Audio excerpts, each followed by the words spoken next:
La neve copiosa è iniziata a cadere nelle prime ore di giovedì.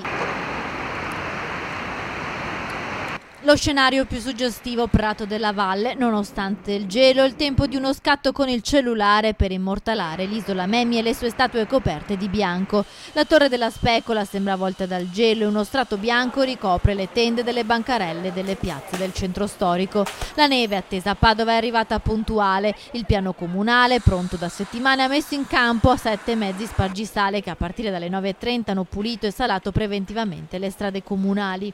Abbiamo assistito a una nevicata molto umida, soprattutto nelle prime fasi. Questo ha consentito anche il non attecchimento, lo sapevamo, e infatti poi siamo usciti con i mezzi spargisale proprio per scongiurare, evitare il fenomeno del ghiaccio qualora magari più tardi le temperature possono scendere. Precipitazioni e calo delle temperature sono previsti anche nelle prossime ore. Nella giornata di venerdì il rischio concreto di gelate ha già messo in allerta il comune. Tutti i 20 mezzi spargisale sono pronti. La perturbazione potrebbe continuare con temperature più rigide e quindi l'obiettivo nostro è quello di lavorare non solo sugli accumuli di neve, anzi non tanto su quelli perché i quantitativi oggi non ci suggeriscono questo, ma sulla formazione del ghiaccio. La neve caduta abbondantemente in città non ha creato particolari disagi al traffico, più difficile invece la circolazione in provincia.